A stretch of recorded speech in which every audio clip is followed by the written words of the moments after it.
If you thought the Keystone XL pipeline was over with, you're going to be quite surprised because it is back. Oh, just in time for the holidays. I know. Who doesn't want some light, sweet crude in their stocking? Mm. So, look, the Canadian company behind the Keystone XL pipeline said on Wednesday that it will work with new President-elect Donald Trump on reviving the Canada to U.S. project, which Obama rejected 1 year ago. Now, company spokesman Mark Cooper said TransCanada remains fully committed to building the Keystone XL pipeline. Now, Trump vowed that as president, he would work with the company on a reapplication for a border crossing permit, while adding that he would seek, quote, a piece of the profits for U.S. taxpayers. Hey, I make deals. I make fantastic deals. We're gonna get a little bit of that money, but then when the pipeline spills, we're gonna have to spend it all to clean it up, and then some. That's pretty much how this is gonna go. Yeah. Well, and that's such an obvious criticism that even you can kind of get folks on the right to get behind. Like, hey, there's a basic complete imbalance of spending here where government is taking on all the cost risk. They're taking on all the risk as far as the environmental impact and stuff and not getting any of the benefits. The oil companies are pocketing Right. all of this money. Yeah, So, I mean, even your libertarians and your right wingers should get behind, like, yeah, if we're going to take some of the costs, we need to see the benefits too.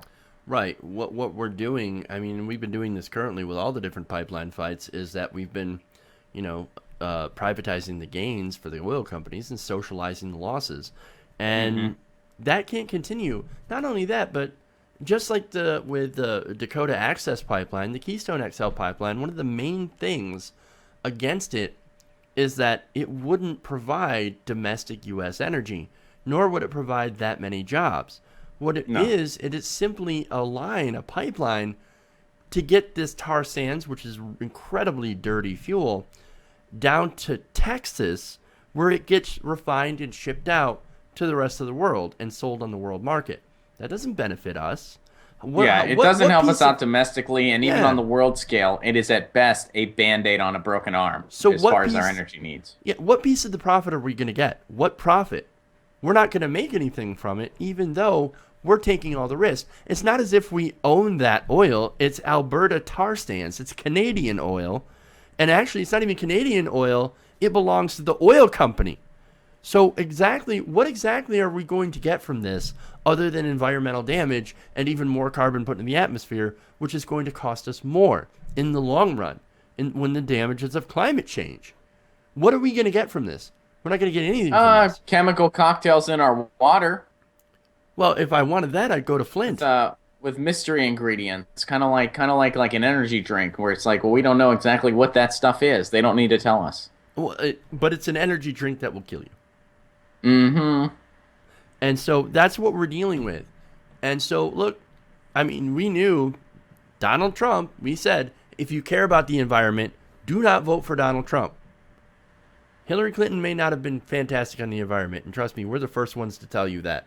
We've been telling you It's true. that over and over again. Yes, she's for fracking, and she's been silent on the Dakota Access Pipeline, and we've given her a lot of shit, rightfully so, for it. But Jesus Christ, you just elected a monster who is interested not only in crushing Dakota Access. He hasn't said anything about it yet, but trust me, you give Trump the reins of power and it threatens his business buddies and his interests, he's going to be like, you know what? Crush him. Crush him Yeah, I even mean, more than Obama is crushing them right now. he is your by the book sociopath, where I think compassion for your fellow human completely escapes him. I mean, Barack Obama gave lip service to it that was at best neutral and was very disappointing. But man, we're gonna yearn for the days where we got at least that. Because Right. we're substituting that for a crush 'em all approach by somebody that has no connection to the general person, no compassion for his fellow man, especially if that fellow man isn't white. Right. And so, look, you and I both think it's bad that Obama and Hillary Clinton have stayed silent on Dakota Access while this stuff's going on, Donald Trump's not going to be silent on it. He's going to be firmly opposed. He can be like, oh, Native Americans, fuck them. We're going to take their oil. We're going to do it like we were going to do for the Iraqis. We're going to come in. We're going to take their oil. Simple as that. Well, and I think a lot of people were wanting Hillary to take a stand and do something. Yeah, absolutely. And she didn't do so to try to not ruffle any feathers, play the status quo game, and get the votes first. Didn't work. That system did not work. No. And there were a lot of warnings ahead of time that it wasn't going to work. It was an absolutely terrible strategy. And, you know, and now what we get, as I said, we've got Donald Trump, and now we'll be getting the Keystone XL pipeline. So, I wonder what kind of terrible projects he's going to bring back into the forefront now that he's going to be the president of the United States. I mean, what else are we going to see? We're going to see more pipelines. He did promise before the election that, hey, I'm gonna leave oil subsidies alone, but I'm gonna take oil subsidies he's going to from expand solar. fracking. He promised that. Right? Yeah, they're gonna frack the hell out of things. Right? Isn't that a quote? I'm gonna frack the hell out of it or something. Mm-hmm. We're gonna open up the oil. That's a quote for sure. We're gonna open up the oil. We're gonna open up the water. I don't know what that means. Something to do with a drought, apparently in California. Yeah, he's going to make it rain here. He's gonna do a rain dance. He's going to bring the rain to California. Nice guy. Lovely. So, I mean, the environment under a Donald Trump presidency is going to be absolute shit. No subsidies for, as I said, for solar energy, for renewable energy, wind power. So it's more coal, more oil, more natural gas, and more carbon in the atmosphere. And that's, look, we may only get 4 years of that. We might get 8 years of that. We might get more.